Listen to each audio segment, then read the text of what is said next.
gerakan Ayo Menabung di Jateng ini sempat luar biasa capaiannya. Ini tidak lain karena cara kita menyampaikan kepada publik itu cukup tepat.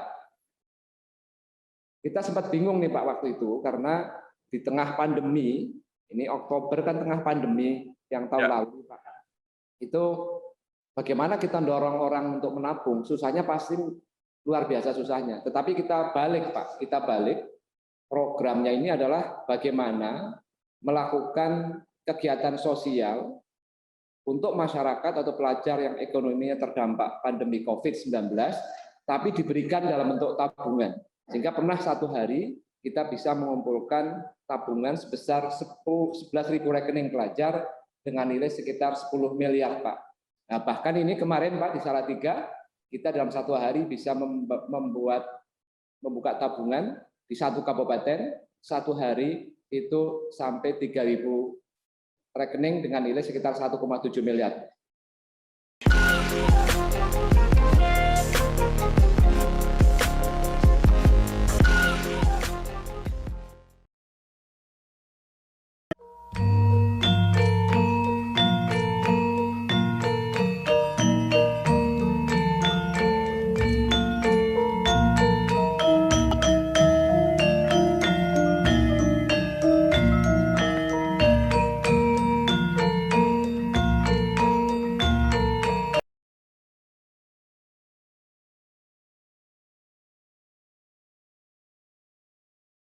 Assalamualaikum warahmatullahi wabarakatuh. Bersama saya Bambang Sadono di channel Inspirasi Jawa Tengah. Mudah-mudahan channel ini bisa memberi inspirasi, memberi motivasi, edukasi, informasi, dan syukur bisa membantu mencari solusi. Kami sedang mempersiapkan beberapa video untuk ikut mengayu Bagio untuk ikut memperingati Hari Jadi Provinsi Jawa Tengah yang ke-71. Saya sekarang sudah bersama dengan Bapak Aman Santoso, Kepala OJK Jawa Tengah dan DIY, Otoritas Jasa Keuangan. Apa kabar Pak? Alhamdulillah Pak Bambang, salam sehat selalu Pak Bambang. Ini tanggal 15 Agustus merupakan Hari Jadi Provinsi Jawa Tengah. Momentum Hari Jadi biasanya menjadi waktu yang tepat untuk mengevaluasi diri sampai mana perjalanan sudah ditempuh sambil memetakan perjalanan ke depan yang harus masih diprogramkan untuk mencapai sasaran yang akan dituju. Kanal Inspirasi Jawa Tengah akan mewawancarai banyak tokoh untuk membantu warga Jawa Tengah memaknai kehadiran pemerintah Provinsi Jawa Tengah bersama masyarakat Jawa Tengah selama ini. Apa saja capaian yang sudah diraih dan target apa saja yang masih harus diusahakan. Karena bersama Kepala OJK tentu kita akan mendiskusikan masalah-masalah yang menyangkut ya, dengan jasa keuangan. Pak Aman, dalam situasi pandemi, Otoritas Jasa Keuangan justru memberi 3 penghargaan pada Gubernur Jawa Tengah. Bisa dijelaskan capaian Jawa Tengah apa saja ya, sebagai penggerak akses keuangan sehingga menjadi yang terbaik di Indonesia. Baik, terima kasih Pak Bambang. Jadi kalau bicara mengenai penghargaan, memangnya alhamdulillah kolaborasi kami dengan Pemprov itu sangat baik, terutama di dalam meningkatkan literasi dan inklusi keuangan di Jawa Tengah.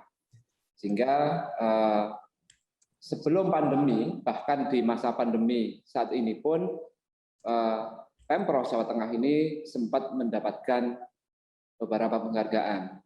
Yang pertama adalah sebagai provinsi penggerak program inklusi keuangan di bidang pendidikan, dan ini diberikan pada acara pertemuan tahunan industri jasa keuangan pada tanggal 16 Januari 2020. Ini karena Jawa Tengah dinilai aktif dalam melakukan inklusi keuangan, di antaranya beberapa kegiatan ada Jawa Tengah Financial Expo, kemudian juga yang kedua Jawa Tengah ditetapkan sebagai provinsi terbaik dalam implementasi program Simple. Simple itu adalah program simpanan pelajar. Ini diberikan pada acara Simple Award di bulan inklusi keuangan November 2020. Kita berhasil untuk program ini karena kita melaksananya dengan sangat sangat teliti dan memang menjangkau seluruh daerah. Jadi kita sampai membuat PIC dari industri jasa keuangan yang bertanggung jawab di masing-masing kabupaten kota. Berarti ada 35 kabupaten kota yang kita tunjuk PIC-nya bekerja sama dengan TPAKD atau Tim Percepatan Akses Keuangan Daerah yang ada di masing-masing kota. Yang ketiga, ini Jateng juga ditetapkan sebagai provinsi dengan inovasi pengembangan program inklusi keuangan atau diberikan pada acara TPAKD Award pada Oktober 2020. Ini karena gerakan Ayo Menabung di Jateng ini sempat luar biasa capaiannya. Ini tidak lain karena cara kita menyampaikan kepada publik itu cukup tepat. Kita sempat bingung nih Pak waktu itu karena di tengah pandemi, ini Oktober kan tengah pandemi yang tahun lalu Pak. Itu bagaimana kita dorong orang untuk menabung, susahnya pasti luar biasa susahnya. Tetapi kita balik Pak, kita balik. Programnya ini adalah bagaimana melakukan kegiatan sosial untuk masyarakat atau pelajar yang ekonominya terdampak pandemi COVID-19, tapi diberikan dalam bentuk tabungan. Sehingga pernah satu hari kita bisa mengumpulkan tabungan sebesar 11.000 rekening pelajar dengan nilai sekitar 10 miliar, Pak. Nah, bahkan ini kemarin, Pak, di Salatiga, kita dalam satu hari bisa membuka tabungan di satu kabupaten, satu hari itu sampai 3.000 rekening dengan nilai sekitar 1,7 miliar. Inilah kurang lebih yang dilakukan oleh pemerintah Provinsi Jawa Tengah, kabupaten kota termasuk OJK, yang intinya sangat semangat seperti itu, Pak. Demikian Pak yang terkait dengan di samping itu Pak, di samping itu ada 2 kabupaten kota di Jawa Tengah yang memperoleh penghargaan, Pak. Ini Kebumen, Pak. Kebumen ini ditetapkan sebagai yang terbaik dalam program TPAKD Award pada tanggal 10 Oktober 2020 karena Kebumen ini berhasil menciptakan kredit murah khususnya untuk melawan kredit-kredit yang informal itu Pak. Namanya di sini adalah Simiki dan Sikompak. Juga di Purbalingga Pak. Ini juga Purbalingga ditetapkan sebagai kota pendorong pembiayaan kepada sektor UMKM terbaik yang diberikan pada waktu yang sama. Nah, kemudian yang terakhir ini Pak Gubernur juga dapat penghargaan sebagai tokoh penggerak program inklusi keuangan tingkat provinsi, tentunya karena capaian-capaian yang diperoleh yang tadi kami sebutkan tadi. Demikian Pak Bambang.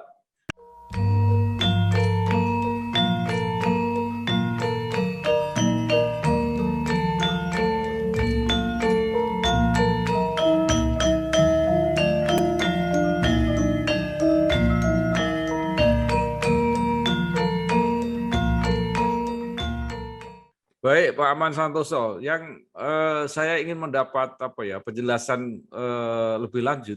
Ini apa hubungannya dengan pandemi? Apakah kegiatan-kegiatan ini justru tidak terhenti pada saat pandemi, atau justru di saat-saat pandemi itu ada kreativitas lain? Kan orang berkumpul kan susah ini.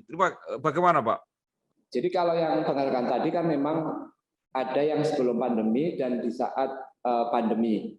Ya memang kegiatan-kegiatan edukasinya, kegiatan sosialisasinya itu memang dilakukan secara virtual, Pak.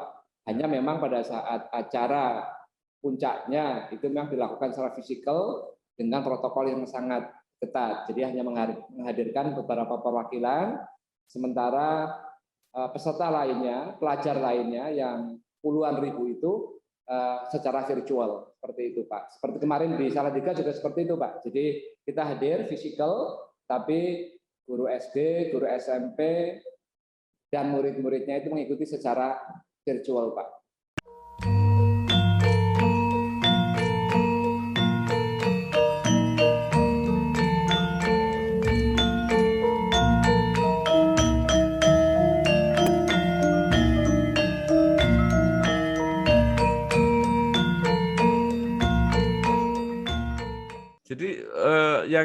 saya juga pengen mendapat informasi itu, Pak. Jadi misalnya kayak orang membuka tabungan, itu apakah bisa dilakukan secara virtual atau harus ada fisik mereka gitu, Pak? Ada sebagian yang diberikan berupa virtual account, terutama untuk anak-anak SD, Pak. Ya, tapi kalau yang SMP dan sebagainya, cukup mereka menyampaikan data kepada bank, dalam hal ini Bank Jateng, kemudian Bank Jateng nanti mencetakkan bukunya, nanti disampaikan melalui guru kepala sekolahnya, seperti itu, Pak. Jadi setelah sekarang pandemi, Pak ya, agak lama, itu program-program semacam itu terhenti atau bisa dilanjutkan dengan cara-cara yang berbeda? Kami tetap lanjutkan, Pak, tetap lanjutkan, terutama yang program simple ini, Pak, simpanan pelajar ini, karena di masa pandemi ini memang kita menggalang, mendorong orang menabung kan susah. Justru kita balik programnya, Pak. Semangatnya kita balik, mari kita berdonasi, mari kita membantu masyarakat, tapi pemberiannya dalam bentuk tabungan. Karena bagi kami, Pak, ini menabung ini seperti zaman era Orde Baru dulu, Pak. Ya. Selalu ditanamkan bahwa menabung itu adalah simbol orang yang mampu mengelola keuangan, simbol bagi pelajar yang aware akan masa depannya, simbol bagi pelajar yang bisa berhemat, produktif, dan lain sebagainya. Dan kemudian juga menabung itu sendiri merupakan simbol daripada pelaksanaan intermediasi perbankan. Jadi walaupun pelaksanaannya tidak bisa maksimal sebagaimana sebelum pandemi, tetap kita lanjutkan. Tentunya, Pak, kita juga memiliki program-program yang sangat relevan dengan kondisi pandemi, Pak. Memang kalau menabung kayak kurang relevan, Pak. Tapi kita punya program, terutama program UMKM Bangkit, itu, Pak, yang kami rasa sangat relevan dengan upaya pemulihan ekonomi di tengah pandemi, Pak. Nah, itu nanti kita punya programnya juga, Pak. Bukan nanti, sudah kita laksanakan, Pak.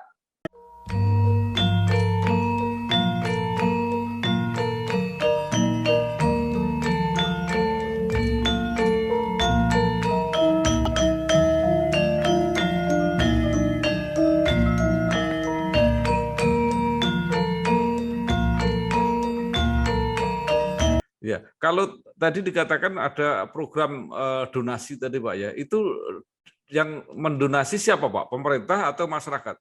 Jadi macam-macam, Pak. Jadi waktu pembukaan 11 rekening itu, Pak, itu ada bansos dari pemerintah provinsi, ada juga dari Lazis, Pak, ada dari Lazis. Kemudian juga ada sumbangan-sumbangan dari industri jasa keuangan. Seperti itu, Pak. Jadi dari masyarakat umum. Jadi pada umumnya justru di masa pandemi ini kesadaran untuk menggunakan transaksi keuangan secara virtual itu justru meningkat gitu, Pak. Meningkat, Pak, sangat meningkat. Ini malah relevan dengan beberapa informasi yang kami dapatkan, Pak. Ini kalau transaksi digital itu memang meningkat sangat pesat, Pak.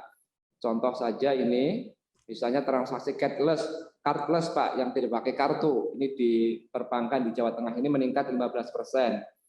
Top up uang elektronik, Pak, seperti e-money, flash, dan lain-lain, itu meningkat 20%. Pembayaran akun virtual itu meningkat sampai 50%. Transfer uang dengan mobile banking, Pak, meningkat sampai 78%. Kemudian top up e-wallet, Pak, Dana, OVO, GoPay, dan lain-lain, itu meningkat sampai 81%. Kemudian kami juga sempat monitor di beberapa bank, seperti misalnya BNI, Pak. Ini layanan digital banking di BNI, itu naik 31%. Di BRI naik 31%, di Mandiri naik 50%, dan di BCA itu naik sekitar 30%, Pak. Jadi memang di masa pandemi ini, layanan digital ini menjadi sangat diminati, Pak. Orang nggak mau pegang uang lagi, Pak.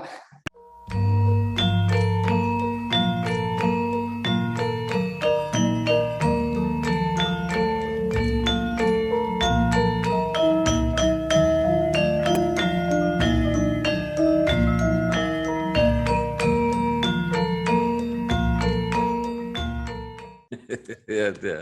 Jadi berarti literasi keuangan digital ini sukses dibantu pandemi gitu Pak kira-kira ya. Dibantu pandemi terpaksa Pak, terpaksa akhirnya orang sadar bahwa cashless itu ternyata efisien, kurang lebih gitu Ya, Pak. dulu kan institusi keuangan mensosialisasikan itu kan agak susah. Ya. Betul, betul Pak Bambang. Ya. Ya, Nah, ini Pak, saya yang ingin mendapat data ya. Pastikan pandemi ini terpantau dari transaksi keuangannya iya di Jawa Pak. Tengah. Itu seberapa dalam Pak penurunannya itu Pak? Jadi memang Pak, pandemi ini sebagaimana kita pahami bersama memang punya impact yang luar biasa Pak. Dari impact kesehatan sampai dengan ekonomi, impact-nya luar biasa secara global, nasional maupun di Jawa Tengah. Angka-angka menunjukkan seperti katakanlah misalnya pertumbuhan ekonomi, ini kan sempat minus cukup tajam di Jawa Tengah, bahkan lebih tajam daripada angka penurunan ekonomi secara nasional. Alhamdulillah Pak, kalau per semester 2 2021 ini sudah cukup bergembira dan patut kita syukuri karena Jawa Tengah ini ekonominya sudah tumbuh 5,66% kalau nggak salah Pak, sekitar itu Pak. Dan ini memang masih di bawah pertumbuhan nasional yang mencapai 7,07%. Yang tentunya walaupun kita bersyukur, ya ini memang kita bergerak dari base yang sangat rendah kan Pak. Kalau misalnya di pertengahan 2020 kan sempat kita minus 5,91. Ya tentunya kita sangat rendah, sehingga begitu kita bisa rebound ya akan terasa peningkatannya. Nah, nanti tantangannya justru setelah rebound ini, apakah kita masih bisa tumbuh seperti pada saat sebelum pandemi. Ini kurang lebih semacam itu, Pak. Ini dari sisi pertumbuhan ekonomi di Jawa Tengah. Yang kami pantau di perbankan ini, Pak, ini memang pada saat pandemi ini pertumbuhan kredit jelas turun sangat signifikan, Pak.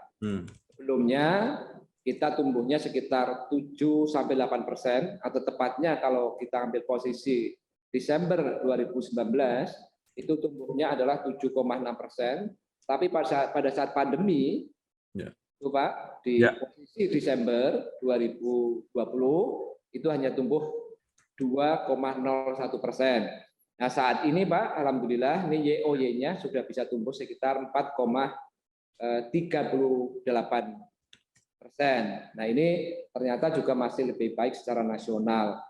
Nah, tentunya ini juga diikuti dengan DP3. DP3 juga tentunya pasti akan menurun juga. Nah kenapa Bapak sekalian kalau kredit kok susah sekali tumbuhnya? Ini bukannya bank-bank itu tidak menyalurin kredit Pak, tapi karena memang tidak ada yang mau, artinya menurun Pak, demand akan kredit sangat menurun. Bahkan yang sudah dikasih kredit itu banyak yang dikembalikan. Mau diekspand pada nggak mau karena memang mobilitas masih terbatas, berproduksi belum ada yang beli, hotel-hotel belum ada yang menginap, transportasi juga belum banyak dipakai, menganggur, sehingga memang mereka banyak yang mengembalikan kreditnya, atau paling tidak mereka tidak mau ditambah kreditnya. Nah tentunya juga kalau kita pantau di masa pandemi ini tentunya ada impact yang cukup kami rasakan, yaitu mengenai NPL Pak. NPL juga tentunya pasti akan meningkat. Namanya orang usahanya pada mengalami kesulitan, kesusahan membayar, tentunya pasti akan meningkat. Sehingga NPL-nya sempat menyentuh angka 5% Pak, 5%. Tapi secara netnya itu hanya 1,20%. Net ini artinya apa? Walaupun NPL-nya tinggi, bank-bank itu sudah menyediakan cadangan sehingga netnya itu 1,2%, dan ini merupakan angka yang masih tolerable di tengah kondisi yang memang sama-sama kita maklumi akan susah kalau mempertahankan NPL yang serendah-rendahnya seperti itu Pak. Oleh karena itu OJK kan sempat mengeluarkan yang namanya program Restru Pak, yang tujuannya adalah untuk membantu masyarakat, pengusaha, UMKM supaya diringankan kreditnya, baik itu dalam bentuk perpanjangan waktu, penurunan suku bunga dan lain-lainnya yang tentunya disesuaikan dengan kebijakan dan kemampuan masing-masing industri jasa keuangannya. Demikian Pak, kira-kira yang Ya. terkait dengan kondisi keuangan.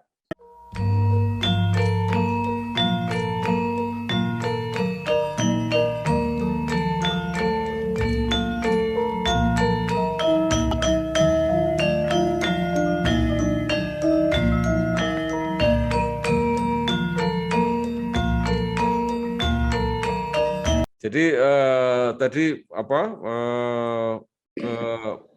itu masalah kredit yang bermasalah sudah. Sekarang dampaknya terhadap investasi, Pak. Apa yang terlihat? Investasi Pak ya. Ya ini juga ada pengaruhnya Pak. Karena investasi sendiri ini kan akan dilakukan apabila memang proyek yang dibangun itu sendiri akan produktif Pak. Sehingga kami lihat ada banyak penundaan-penundaan investasi yang dilakukan. Terutama yang kami pantau tentunya investasi yang bersumber pendanaannya dari perbankan ini Pak. Jadi proyek-proyek yang dari perbankan ini ya tentunya karena kepastian akan ekonomi yang belum pasti waktu itu, kemudian kepastian kalau investasi itu dilakukan akan langsung produktif atau tidak, sehingga memang tentunya akan ada dampaknya. Nah, ini kalau kita lihat Pak, kita lihat dari kredit yang kami pantau di Jawa Tengah. Kalau kita lihat jenis-jenis kredit kan ada modal kerja, ada investasi, ada konsumsi. Ya ini memang tentunya growth-nya ini Pak, growth-nya ini tentunya mengalami penurunan Pak. Ini menurun 3,89%. Konsumsi masih meningkat, modal kerja masih meningkat, tapi untuk investasi memang menurun Pak. Seperti itu Pak.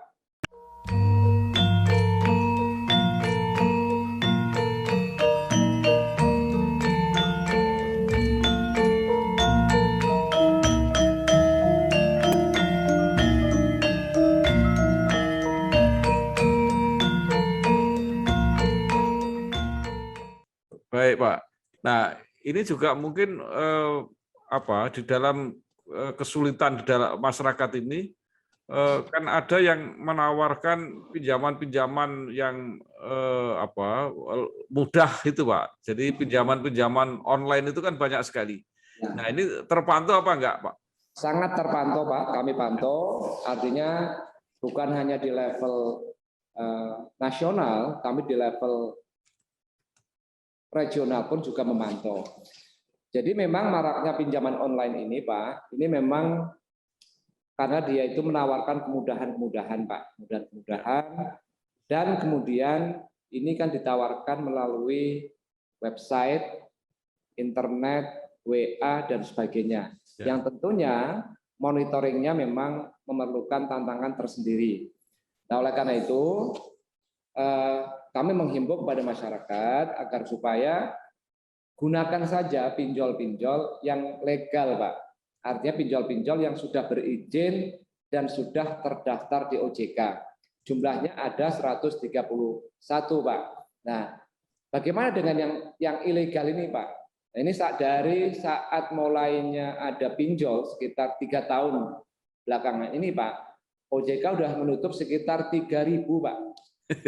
3.000 pinjol ilegal, Pak. Itu se-Indonesia, Pak ya? Se-Indonesia, Pak. Ya. Se-Indonesia. Nah, ini udah kita tutup. Tapi namanya ini menawarkannya lewat WA, lewat website, bisa juga ditutup besok dibuka kembali dengan nama yang berbeda.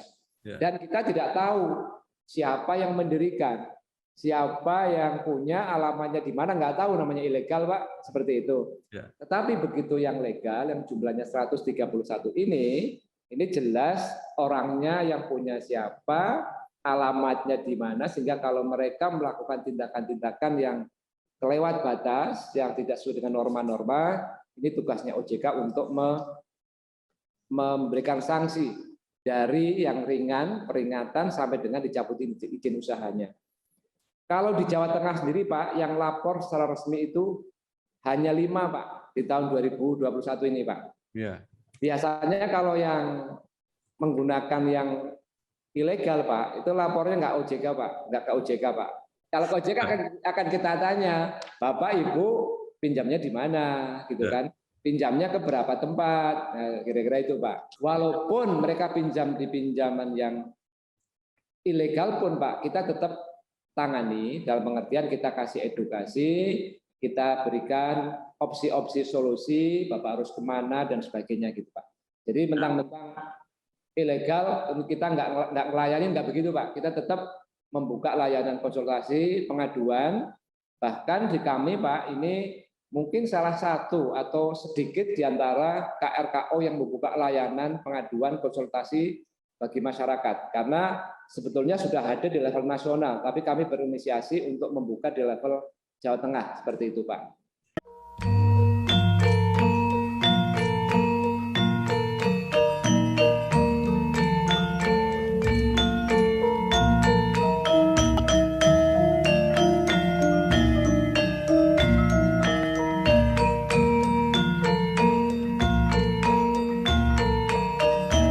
Itu cukup gampang apa enggak, Pak, membedakan mana yang legal dan mana yang tidak legal gitu? Gampang. Pertama, itu tinggal tanya aja ke OJK atau buka websitenya OJK. Itu sudah tahu dia ilegal atau tidak. Itu dari segi anunya, Pak, dari sisi nama, identitasnya dan sebagainya. Kemudian dari sisi bagaimana dia menawarkan produknya, Pak, menawarkan jasanya, itu sendiri sudah bisa dibedakan. Biasanya mereka itu akan meminta informasi-informasi yang sifatnya pribadi, Pak. Yang itu tidak akan dilakukan oleh pinjol-pinjol yang legal. Yang kedua, dia itu biasanya itu sangat mudah, persyaratannya sangat mudah, seperti itu, Pak. Dan biasanya dia akan memberikan rentetan penawaran. Kalau setelah dia katakanlah dipinjamin oleh si A, nah kemudian nanti dia akan menawarkan supaya dia pinjam lagi di pinjol yang si B, si C, dan seterusnya. Nah ini, Pak, ini kita punya media edukasi kepada masyarakat yang selalu kita sampaikan ke masyarakat. Bedanya pinjaman online yang legal sama yang ilegal itu seperti apa, ini sangat jelas di sini.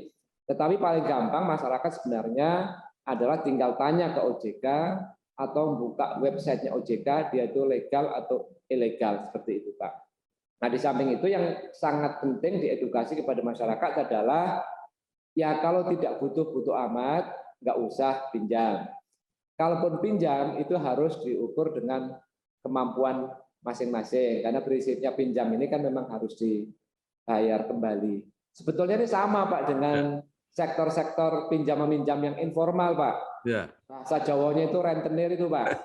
Nah, ini pakai online, Pak, seperti itu.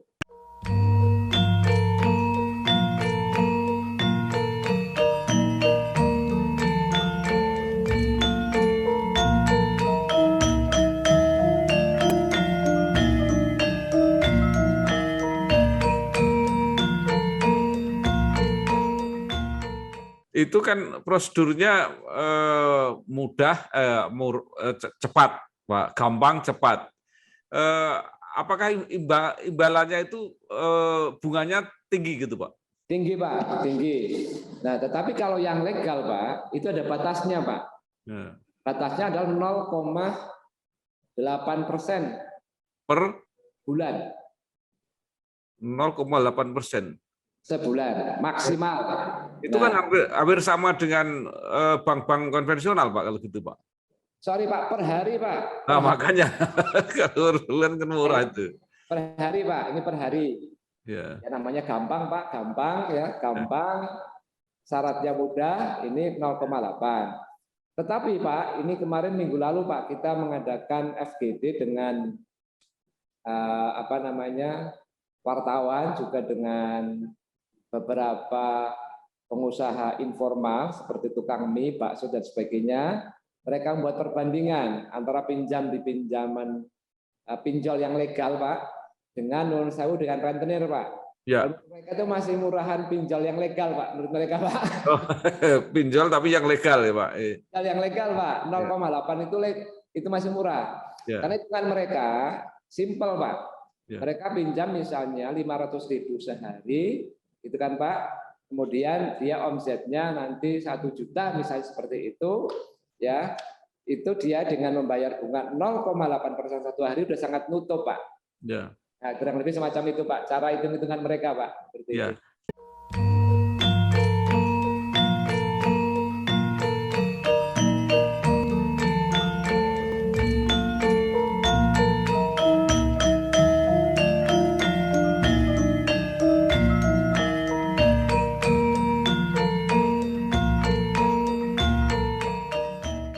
Saya ingin bertanya sedikit lagi aja, Pak. Itu bagi apa yang meminjamkan itu kan tanpa agunan, mereka juga tidak kenal langsung. Berarti risikonya seperti apa, Pak? Itu, ya itu Pak. Jadi sebetulnya mereka itu menilai nasabah itu atas dasar track record orang tersebut yang disurvei melalui data-data yang ini Pak, data-data yang mereka dapatkan, apakah itu misalnya dari googling dan sebagainya seperti itu Pak.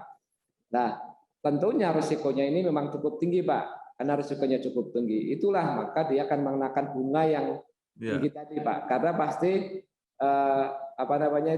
risikonya pasti akan tinggi Pak, tingkat kemacetannya pasti akan tinggi, sehingga dia pun akan mengambil margin yang cukup tinggi Pak, seperti itu. Ya.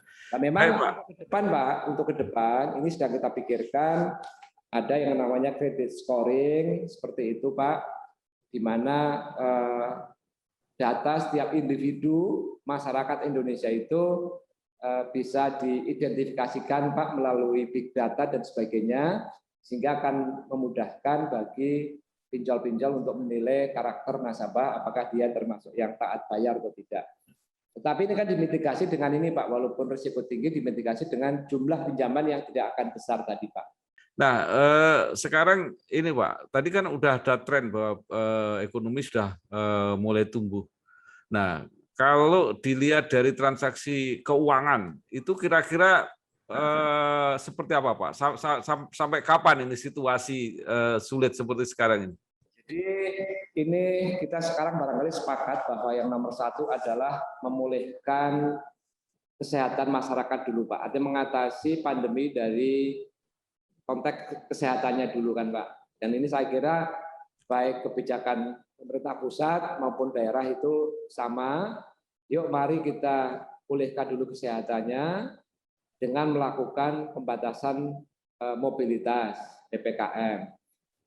Nah, kemudian ternyata yang namanya mobilitas ini, Pak, ini sangat berpengaruh terhadap pertumbuhan ekonomi, Pak. Ya. Jadi ini kembali ekonomi akan bangkit kembali. Ini tentunya kalau mobilitas masyarakat sudah mulai dilonggarkan, Pak, seperti itu. Ini akan beriringan dengan itu, Pak. Jadi memang kita harus bersabar. Namun demikian, Pak, tidak semua sektor itu kan kolab, Pak. Ada juga sektor-sektor yang justru diuntungkan karena pandemi ini, Pak. Banyak sektor-sektor yang diuntungkan karena pandemi ini.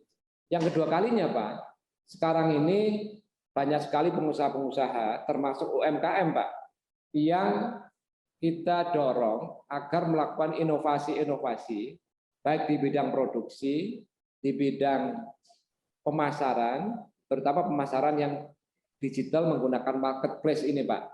Jadi perlahan mereka akan berbisnis di era new normal, Pak.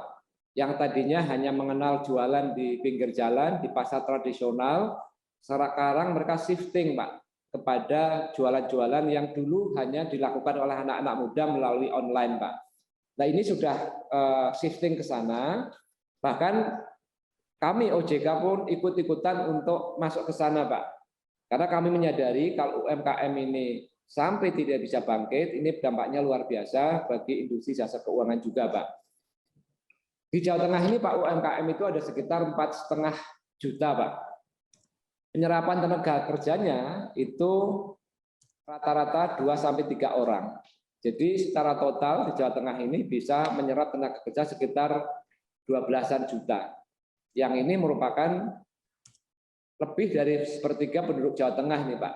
Sehingga dorongan kita untuk membangkitkan UMKM ini terus kita lakukan karena kita sadari efeknya terhadap pemulihan ekonomi dan mengurangi pengangguran, kemiskinan ini sangat banyak Pak, pengaruhnya sangat besar. Sehingga kita concern mengenai bagaimana membangkitkan UMKM yang ada di Jawa Tengah ini Pak.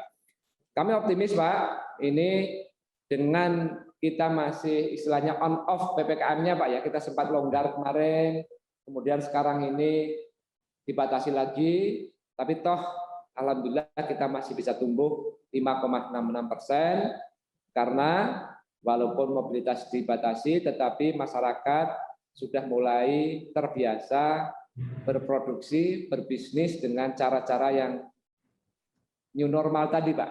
Ya.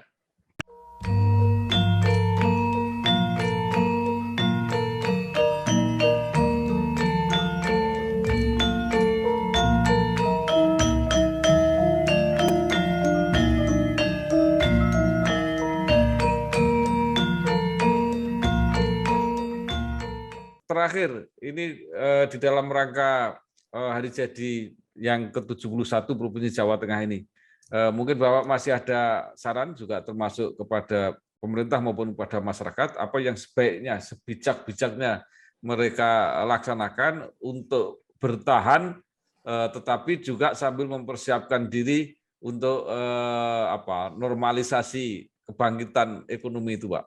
Yang pertama, kita harus sama-sama membangkitkan sektor UMKM karena sektor ini seperti saya katakan tadi Pak, ini kontribusinya terhadap PDRB juga cukup tinggi, penyerapan tenaga kerja cukup tinggi, dan terbukti mereka juga memiliki daya tahan yang cukup lumayan Pak, sehingga ini harus harus kita bantu bersama.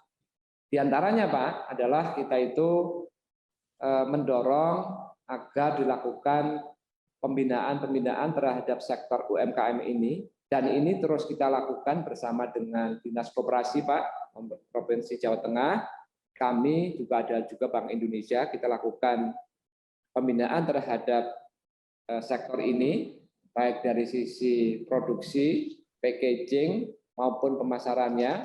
Dan ini di era pandemi justru sangat efektif karena kita bisa mengundang 500.000 pelaku UMKM dalam waktu yang sama. Kita undang narasumber yang kompeten, pernah kita mengundang Andi Noya, pernah kita mengundang ahli packaging dari LIPI, kita mengundang pelaku di Bukalapak, Tokopedia dan sebagainya untuk mendidik mereka.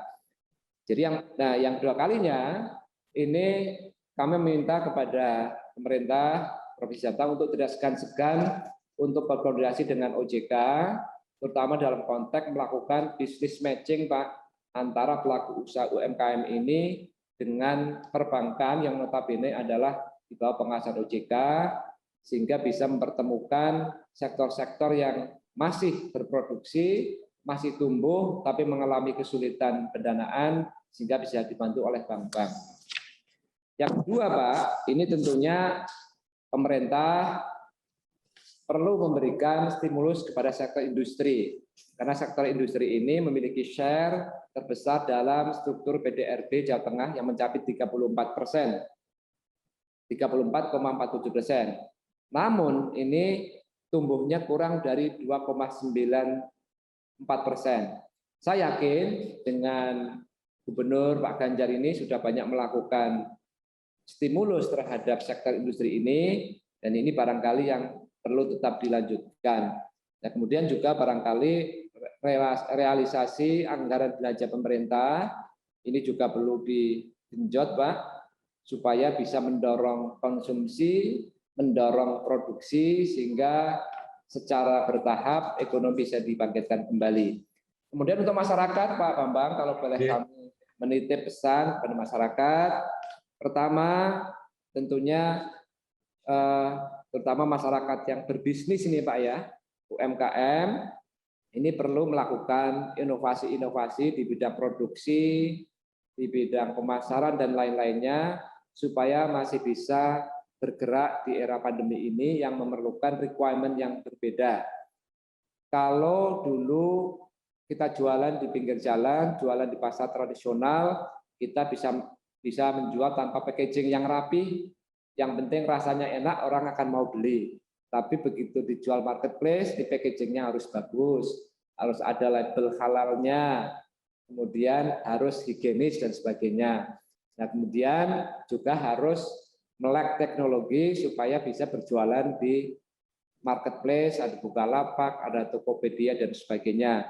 Nah, kemudian yang kedua, juga jangan segan-segan untuk mencari bantuan konsultasi karena banyak sekali lembaga-lembaga maupun penggiat-penggiat UMKM yang aktif untuk memberikan coaching, memberikan bantuan teknis kepada mereka. Sebut saja yang pasti Dinas Koperasi, memang bidangnya itu. Bahkan OJK pun juga ikut ngurusin itu, kemudian BI juga ikut ngurusin itu, sehingga jangan ragu-ragu untuk berkonsultasi dengan kami. Kemudian juga bagi masyarakat yang kreditnya misalnya Pak terganggu karena pandemi ini, juga silahkan mendatangi banknya, bicarakan, duduk bersama dengan banknya untuk dilakukan restru yang saling menguntungkan kedua belah pihak. Karena banyak pengaduan-pengaduan yang disampaikan ke kami nih Pak, mereka tidak puas dengan bank, tidak puas dengan leasing, tapi begitu kita pertemukan Pak, ini ujung-ujungnya adalah komunikasi yang tidak jalan Pak, dari kedua belah pihak Pak. Setelah didudukkan sama-sama, saya tengahi di sini, ada aja jalan tengahnya Pak, seperti itu Pak. Gitu. Jadi memang prinsipnya di era seperti ini tidak boleh menang-menangan Pak, harus mau duduk bersama, mencari solusi di tengah pandemi. Nah, kemudian tentunya tadi Pak yang pinjol tadi Pak, himbauan tadi seperti kami sampaikan kepada Bapak tadi, supaya gunakan yang legal saja, yang terdaftar di OJK, dan gunakanlah secara bijak, hanya meminjam bila perlu, dan kalau meminjam sesuaikan dengan kebutuhan. Nah, saya nitip juga nih Pak, kami ini kan punya layanan konsultasi dan pengaduan Pak.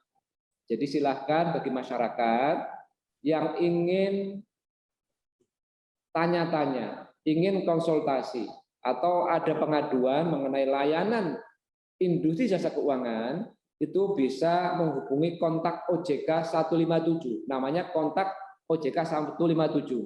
Nah ini nomor teleponnya juga ada, yaitu 08 1 157 157 157. Ini yang level nasional Pak, jadi seluruh Indonesia bisa mengakses. Kalau untuk Jawa Tengah Pak, kami juga membuka layanan ini di nomor telepon 081 1260 0051, 081 1267 377, dan yang pakai WA ini 081 1267 3777. Terakhir Pak, kami menghimbau terutama kepada kita semuanya masyarakat untuk mematuhi protokol kesehatan Pak, karena ini kunci untuk pemulihan ekonomi. Kalau kita sudah bisa hidup sehat, kembali beraktivitas secara normal, mobilitas sudah bisa ditingkatkan kembali, insya Allah dengan pertolongan Allah kita akan segera bangkit dari pandemi dan kita bisa hidup normal seperti sebelum pandemi. Terima kasih Pak, mudah-mudahan bermanfaat. Assalamualaikum warahmatullahi wabarakatuh. Terima kasih sekali Pak Aman Santoso, Kepala OJK Jawa Tengah dan DIY. Penjelasannya luar biasa. Jadi bukan saja mengatur lalu lintas jasa keuangan, tetapi juga membantu masyarakat, memberi motivasi, mencari jalan tengah problem-problem keuangan yang ada di masyarakat Jawa Tengah. Mudah-mudahan terus sukses Pak dalam mengabdi di Jawa Tengah. Terima kasih. Terima kasih Pak. Mohon doa restunya Pak. Sehat selalu ya Pak. Matur nuwun. Wassalamualaikum warahmatullahi wabarakatuh. Waalaikumsalam warahmatullahi wabarakatuh.